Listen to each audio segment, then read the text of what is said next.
Vasektomi ini bukan merupakan solusi bagi problema yang sedang kita hadapi.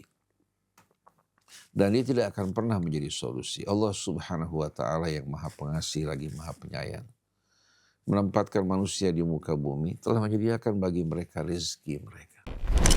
Berhadapan dengan problema kemiskinan, banyaknya anak-anak dari orang-orang miskin, solusinya bukan dengan vasektomi atau tubektomi, kecuali bagi wanita-wanita yang mengalami keadaan darurat, ya, karena melahirkan berkali-kali dalam keadaan sesar, maka untuk menyelamatkan dirinya dilakukan tubektomi pada saat sesar yang terakhir. Inna hadhihi ummatukum ummatan wahidatan wa ana rabbukum fa'budun. وَمَا أَرْسَلْنَاكَ إِلَّا رَحْمَةً لِلْعَالَمِينَ.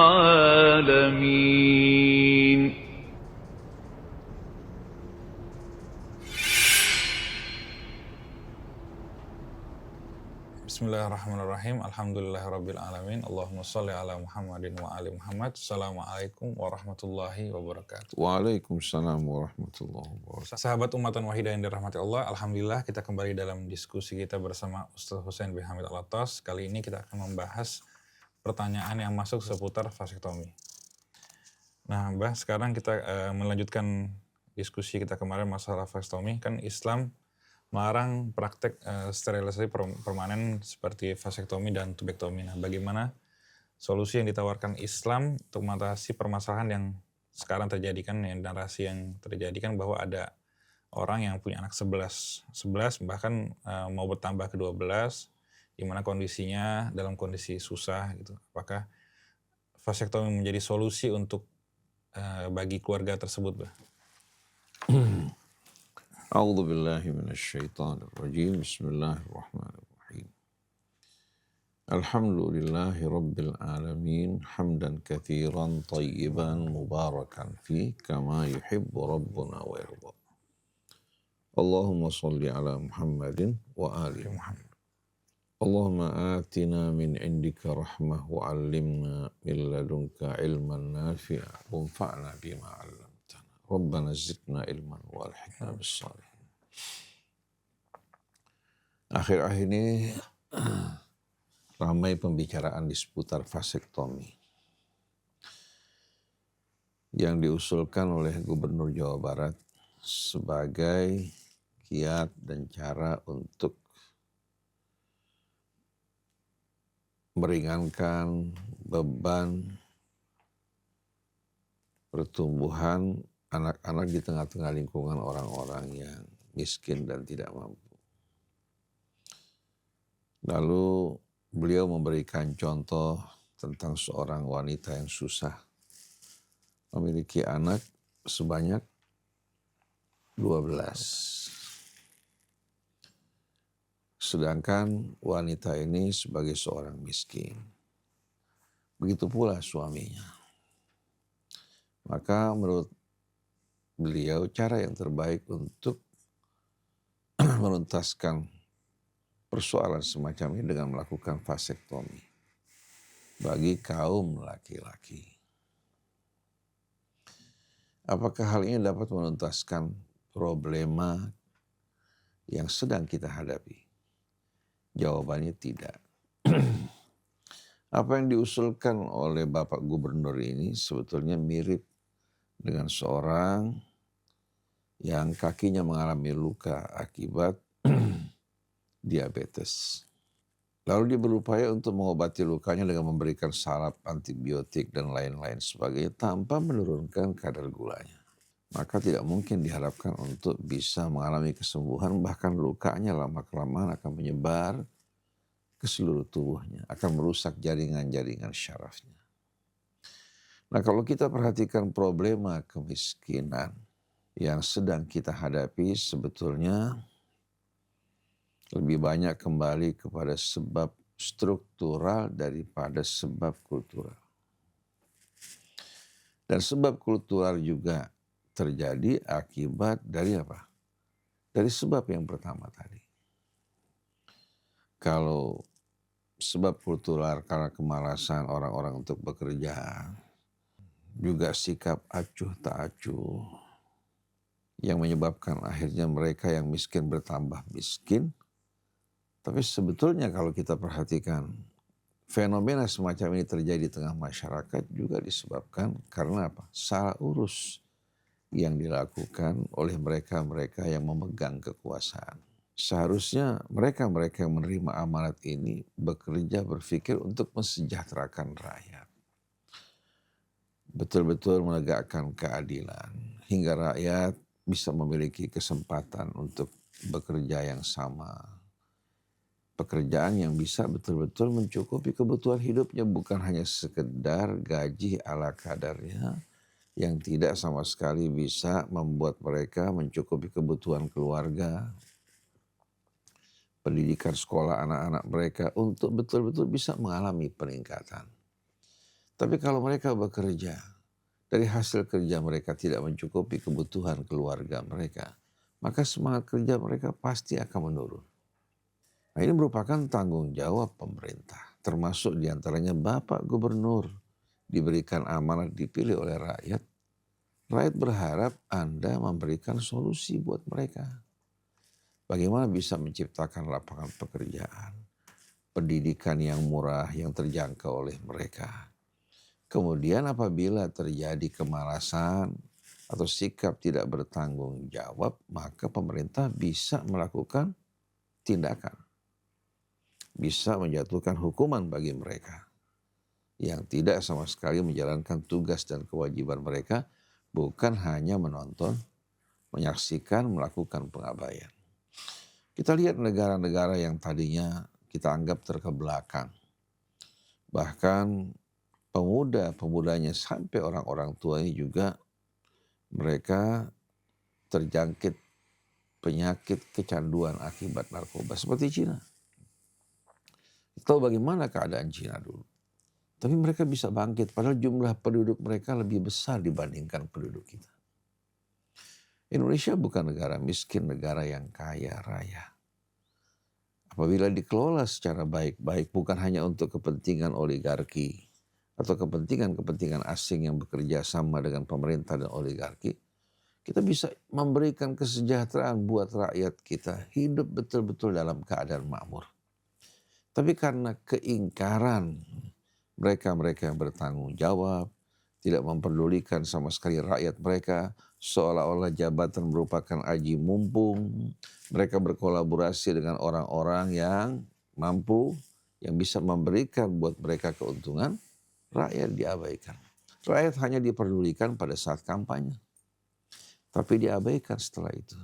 Mendapatkan janji-janji yang indah, tapi begitu mereka berkuasa, mereka membelakangi rakyat. Jadi vasektomi ini bukan merupakan solusi bagi problema yang sedang kita hadapi. Dan dia tidak akan pernah menjadi solusi. Allah Subhanahu wa Ta'ala yang Maha Pengasih lagi Maha Penyayang, menempatkan manusia di muka bumi, telah menyediakan bagi mereka rezeki mereka. Kenapa Cina yang jumlah penduduknya begitu besar? Mereka berada pada keadaan yang betul-betul amat sejahtera pada saat ini. Mereka mampu bersaing dengan negara-negara yang jumlah penduduknya lebih sedikit. Maju begitu pesat, bahkan berani menghadapi tekanan yang dilakukan Amerika. Pihak Cina mampu untuk membalik bahkan menekan pihak penguasa di Amerika. Ketika Trump menaikkan tarif, mereka menaikkan tarif lebih besar lagi terhadap Trump, terhadap Amerika. Hingga membuat hampir sebagian besar rakyat Amerika bergantung kepada produk-produk Cina. Lalu kita yang jumlah penduduk kita dibandingkan penduduk Cina mungkin hanya 1/5. Tapi kenapa kita dengan kekayaan alam yang tersedia yang luar biasa tidak mampu untuk memberikan kesejahteraan bagi rakyat, pendidikan bagi bapak-bapak dan ibu rumah tangga untuk betul-betul menjalankan tugas mereka. Lalu bertanya tentang problema mereka, memberikan solusi bagi mereka orang yang tidak punya pekerjaan. Pemerintah bisa carikan lapangan pekerjaan buat mereka. bahkan memberdayakan juga ibu-ibunya. Kemudian mengajarkan mereka untuk mengatur kelahiran anak mereka. Bisa membantu dengan alat kontrasepsi ya, yang kira-kira alami, yang tidak berbahaya buat dirinya. Bisa juga dengan menempuh al-azl, baik menggunakan kondom ya, agar sperma tidak masuk ke dalam rahim pasangannya, atau dengan cara mengeluarkan sperma di luar apa? Di luar rahim wanita tersebut. Artinya hal-hal seperti ini sebetulnya bisa dilakukan dengan cara yang aman tanpa memutuskan secara permanen kesuburan seorang laki-laki atau perempuan melainkan dalam keadaan darurat. Jadi seharusnya kita harus kembali kepada akar persoalan. Negara kita ini bukan negara yang miskin melarat, tapi negara yang penuh dengan kekayaan alam yang luar biasa. Dan SDM kita sebetulnya bukan tidak siap untuk mengelola negeri kita. Tapi pengabaian dari atas, pendidikan yang salah, ini mengakibatkan akhir rakyat kita semakin jauh terjerumus ke dalam kondisi seperti ini. Jadi kita ingin betul-betul pemerintah ini betul-betul bekerja untuk kepentingan rakyat sebagaimana yang mereka janjikan ketika mereka mencalonkan diri mereka. Bagaimana kekayaan alam ini kembali untuk kepentingan rakyat. Sedangkan pejabat yang telah menerima tunjangan dan jaminan, apa mereka tidak merasa puas? Begitu juga wakil-wakil rakyat. Mereka mencalonkan diri mereka berjuang untuk rakyat, begitu mereka naik di atas ternyata mereka hanya memperhatikan, memperdulikan kepentingan diri mereka. Jadi bukan itu yang harus dilakukan. Walaupun kita lakukan vasektomi terhadap seluruh katakan orang-orang miskin. Dan tubektomi kita lakukan terhadap wanita-wanita yang katakan miskin, yang berpotensi untuk melahirkan anak banyak, tidak akan menyelesaikan problema kita. Ini sebetulnya merupakan solusi yang diberikan oleh orang yang tidak berpikir dengan cermat. Oleh karena itu, seharusnya Bapak Gubernur sebelum mengusulkan hal seperti ini, atau mengancam mereka yang tidak melakukan vasektomi, untuk tidak memberikan bansos kepada mereka, seperti Bapak Gubernur berhadapan dengan Allah Subhanahu wa Ta'ala. Ini jelas-jelasan bertentangan dengan kebijakan Allah yang menciptakan kita, menjadikan kita khalifah, memberikan kita akal, menyediakan rezeki kita, tapi ketidakadilan yang harus diperangi agar orang-orang yang berwenang, oligarki tidak berbuat semena-mena, dan jangan kita menjadi menjadi kaki tangan pihak-pihak asing untuk menguasai negeri kita. Pembangunan yang tidak sama sekali terencana dengan baik. Ya. Kemudian hutang secara berlebih-lebihan menjerumuskan kita ke dalam kondisi yang amat menyedihkan. Kalau mereka nggak bisa mengelola negeri kita, kekayaan alam yang sedemikian luar biasa dari Allah Subhanahu wa Ta'ala, lebih baik mereka serahkan jabatan kepada mereka-mereka yang mampu dan ahli. Jadi betul-betul merupakan solusi kekanak-kanakan yang tidak difikirkan dengan baik dan dewasa. Tapi kalau ada kondisi darurat, ya, katakan seorang wanita yang berbahaya bagi dia untuk melahirkan karena kondisi kesehatannya, anaknya juga sudah cukup banyak, alhamdulillah, dia melakukan tubektomi ya, untuk menyelamatkan dirinya dari bahaya yang lebih besar lagi kalau sampai dia hamil. Katakan dia sudah sesar berkali-kali. Sudah sesar sebanyak 4 kali. Dan dia tidak mungkin melahirkan normal. Kalau dia melahirkan atau kalau dia hamil kembali, berbahaya buat kondisinya. Dia bisa melakukan katakan tubektomi bersama sesar yang terakhir yang dilakukan buat dirinya. Ini hal yang masuk di akal bukan karena ingin menghadapi apa? Karena menghadapi ancaman kemiskinan, bukan. Kalau ancaman kemiskinan tersebut seperti yang disampaikan oleh Bapak Gubernur Deddy Mulyadi, seharusnya dia turun tangan membantu orang miskin. Orang-orang miskin dari tanah yang dimiliki negara dibagi-bagikan untuk mereka membangun perumahan yang murah, memberikan lapangan pekerjaan di saat mereka bermalas-malasan. Bisa dikenakan hukuman.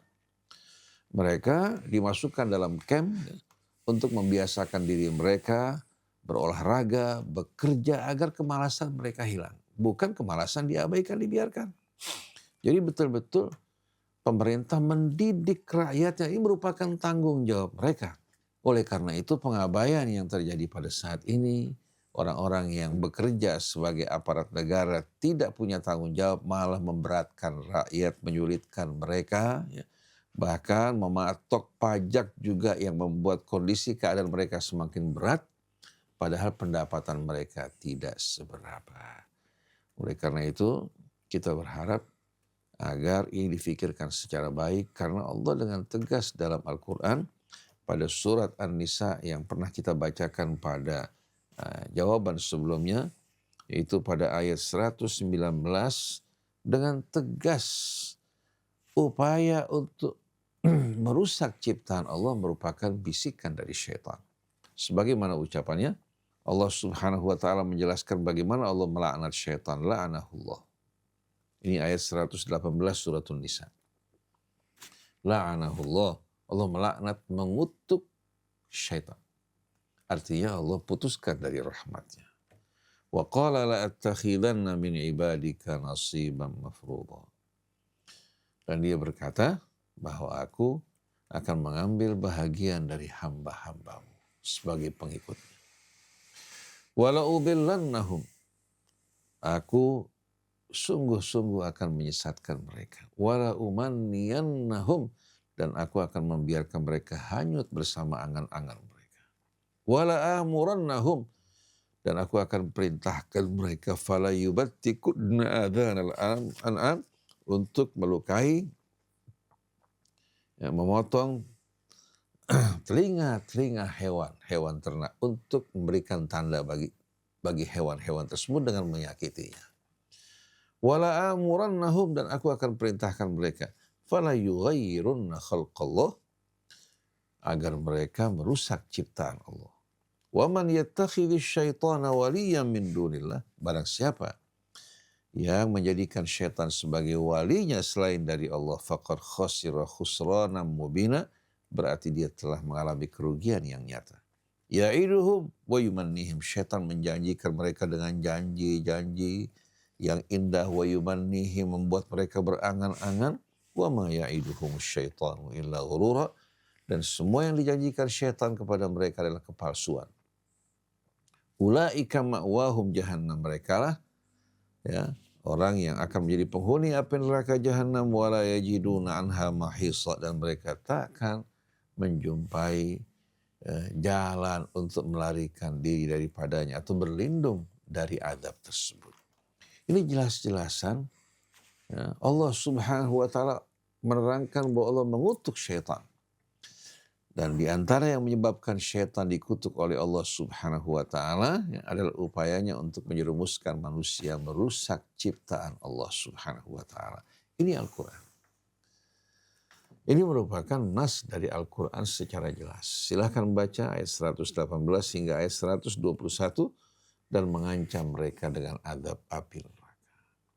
Jadi ciptaan Allah yang maha sempurna, penuh keseimbangan, jangan kita rusak. Berapa banyak orang mendambakan untuk memiliki keturunan, berobat ke sana kemari, bahkan berangkat ke luar negeri, mengeluarkan biaya yang cukup mahal. Mereka tidak mendapatkan keturunan. Kenapa yang punya keturunan atau punya kesumuran dihalang-halangi? Kan bisa mereka yang tidak punya keturunan mengasuh anak-anak, ya, dari orang tua yang tidak punya kemampuan. Kerjasama di antara sesama saudara. Bukankah ayah kita sama, ibu kita sama, Tuhan kita sama? Kemana rasa rahmat di hati kita? Jadi seharusnya Bapak Lely Mulyadi memberikan bantuan kepada wanita ini. Bukan menganjurkan suaminya untuk melakukan vasektomi atau ibunya melakukan tubektomi. Kemudian menawarkan anaknya kepada orang-orang yang mau mengasuh, merawat anak tersebut bersama-sama. Walaupun bukan darah dagingnya maupun anak kandungnya. Tapi kecintaan, ya, akan tumbuh di hati mereka sebagaimana seorang dengan anak kandungnya sendiri. Dan dia di hari akhirat nanti insya Allah akan menerima balasan yang mulia di sisi Allah. Di samping juga balasan dalam kehidupan dunia. Jadi untuk berhadapan dengan problema kemiskinan, banyaknya anak-anak dari orang-orang miskin, solusinya bukan dengan vasektomi atau tubektomi, kecuali bagi wanita-wanita yang mengalami keadaan darurat, ya, karena melahirkan berkali-kali dalam keadaan sesar, maka untuk menyelamatkan dirinya dilakukan tubektomi pada saat sesar yang terakhir. Atau sebab-sebab yang lain yang tidak kita ketahui bisa saja membutuhkan untuk melakukan tindakan tersebut. Tapi bagi orang yang tidak mengalami keadaan darurat, haram baginya untuk melakukan perbuatan seperti ini. Tapi solusinya yang berwenang melakukan betul-betul perjuangan dengan sungguh-sungguh untuk mesejahterakan rakyat mereka, juga mendidik mereka agar mengenal kewajiban mereka dan hak mereka.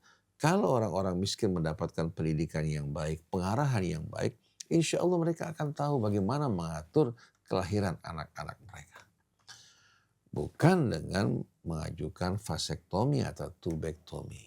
Kemudian mengancam kalau Anda tidak melakukan, kami tidak akan berikan bansos. Ini jelas-jelasan tindakan-tindakan yang tidak manusiawi bertentangan dengan hukum Allah dan ancamannya kekal dalam adab api neraka. Wallahu a'lam. Pertanyaan kedua Pak, yang masalah dari dari masuk di kita juga nih. Kalau menurut kita sama tubektomi, kalau umur udah tua, istrinya disesar dan disteril, faktor kelelahan, anak udah 3, hukumnya apa Ustaz? Karena sekalian bedah, sekalian tindakan. Jadi mungkin sudah berapa kali dan usianya juga udah bukan muda lagi. Nanti kalau seandainya seorang wanita sudah tidak muda lagi, melahirkan sekian banyak anak, wanita seperti ini akan mengalami menopause. Pada saat dia menopause, dia tidak akan apa? Tidak akan memiliki kesuburan dan tidak akan melahirkan anak. Nah biasanya untuk wanita kita ini pada usia 46, 47, bahkan ada yang 45 hingga 50 merupakan masa menopause. Jadi pada masa menopause tersebut si wanita tidak perlu mengadakan tubektomi. Tapi kalau seandainya katakan masih di bawah 40, masih belum menopause, dia sudah melakukan sesar sebanyak 4 kali. Kalau tadinya kan 3 kali. Dianggap merupakan sesar yang terakhir. Dia melakukan sesar 4 kali. Dokter mengatakan ini tidak bisa lagi melahirkan anak karena kondisi keadaan perutnya sudah mulai menipis. Maka dalam kondisi begini, dia masih dalam keadaan subur, bisa saja pada sesar terakhir dilakukan tubektomi untuk tidak melahirkan kembali. Karena melahirkan buat dia merupakan ancaman. Tapi kalau dalam keadaan normal, contoh jangan jauh-jauh, suaminya mampu, istrinya mampu, kesehatannya juga dalam keadaan baik, kenapa diharuskan untuk melakukan vasektomi? Jadi saya pikir ini bukan solusi yang terbaik. Dan di sini bukan karena kebencian saya bicara kepada Bapak Deddy Mulyadi, tapi saya ingatkan bahwa ini perbuatan yang dilarang oleh Allah. Perbuatan yang tidak benar, merusak ciptaan Allah Subhanahu wa ta'ala. Kalau kita menjumpai kondisi keadaan orang-orang yang susah di tengah-tengah kita, mari bersama-sama kita turun tangan memberikan bantuan kepada mereka. Kalau di zaman Nabi sendiri Bang, kalau terhadap anak-anak yang terlantar gitu, pernah sih Nabi mencontohkan bagaimana Islam memberikan solusi kayak apa yang Rasulullah kan terhadap anak-anak mungkin yang lahir dari keluarga miskin, apakah diasuh oleh sahabat atau bagaimana? Al-Quran punya konsep yang amat indah berkaitan dengan problema kemiskinan, problema juga kebodohan yang dihadapi oleh umat, hingga mampu untuk mengeluarkan umat dari kegelapan menuju kehidupan yang terang benderang. Allah Subhanahu wa ta'ala berfirman dalam surat Taubah, wal mu'minun wal mu'minat ba'duhum awliya'u ba'dhin.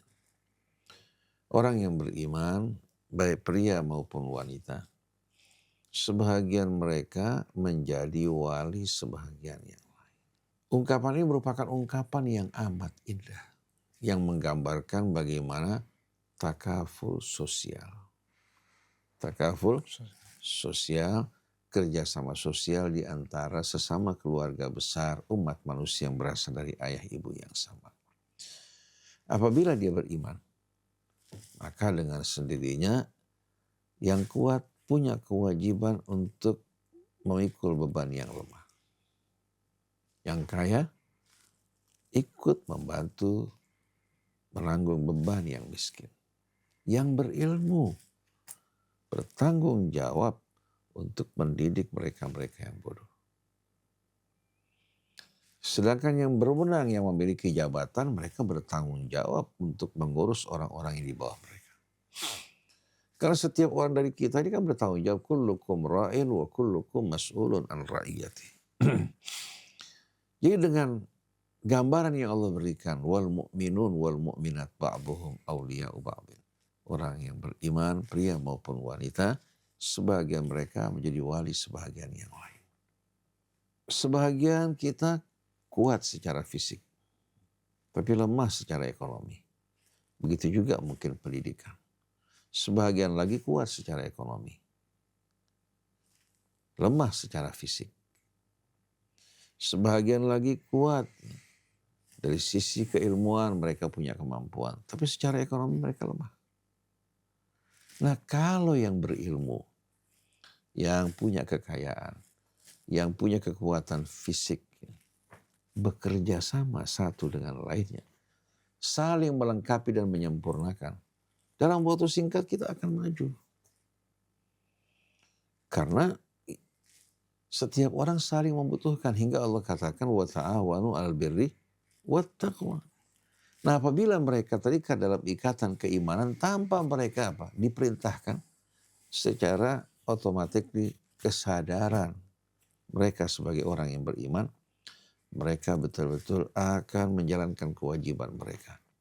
Yang kaya menjalankan kewajibannya, yang berilmu menjalankan kewajibannya, bukan justru dengan ilmunya mereka menyusahkan orang lain, mencari keuntungan yang sebesar-besarnya. Apalagi kalau dicontohkan oleh ulama-ulama, memasang tarif setinggi-tingginya. Padahal kewajiban mereka tanpa dibayar untuk menyampaikan ilmu mereka kepada mereka-mereka yang membutuhkan. Dan ini yang dilakukan para sahabat Nabi kita Muhammad SAW. Jadi bukan hanya bergantung kepada pemerintah, bukan hanya bergantung kepada sumber kekayaan alam yang ada, tapi manusianya, masyarakatnya terikat dengan ikatan keimanan dan juga ikatan wala di antara mereka, di mana sebagian mereka menjadi wali, sebagian yang lain ya'muruhum bil ma'ruf wa yanhahum 'anil munkar, memerintahkan mereka untuk berbuat yang ma'ruf, mencegah dari yang munkar. Memerintahkan, mengajak berbuat yang ma'ruf, di antaranya hal tadi. Mengingatkan yang berilmu, ajarkan mereka-mereka yang butuh. Yang kaya ingatkan untuk membantu mereka yang miskin. Yang kuat juga membantu yang lemah. Dengan cara seperti ini, setiap orang tahu kewajibannya, bukan hanya tahu haknya, tahu kewajibannya. Kemudian, wa yuqimuna shalah, berjamaah mereka mendirikan salat, wa yu'tuna zakah, bersama-sama secara kolektif mereka mengeluarkan zakat mereka. Kemudian wa yuti'una Allah wa rasulah, sama-sama juga mentaati Allah dan Rasulnya. Ulaika sayarhamuhumullah, mereka orang yang akan dirahmati Allah. Cuma sayangnya para pemimpin pejabat kita ini, mereka tidak menyukai solusi yang datang dari Allah. Mereka mencari gantinya solusi-solusi yang datang dari manusia atau dari negara-negara yang maju, walaupun dalam keimanan berbeda, dalam cara hidup yang berbeda.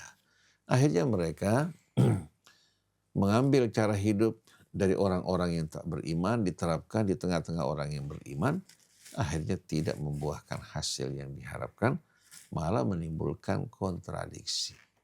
Nah, ini yang terjadi pada saat ini. Tapi kalau saat ini kita mau kembali kepada Allah, kemudian membangun persaudaraan dalam iman, konsep tadi wal mu'minun wal mu'minat ba'duhum awliya'u ba'din, kata wali ini kan indah sekali. Sebagaimana seorang jadi wali bagi anaknya. Nah, kewajiban kita terhadap orang yang beriman sama. Terhadap yang tua, kita memandang mereka sebagai orang tua, yang sebaya saudara-saudari kita, yang di bawah anak-anak kita, walaupun bukan dari darah daging kita. Kita perlakukan mereka sebagaimana kita ingin anak kita diperlakukan. Perlakukan juga orang tua orang lain sebagaimana kita ingin orang tua kita diperlakukan. Ini keadilan dan ihsan yang diajarkan Islam. Tapi mau tidak kita melakukan hal ini?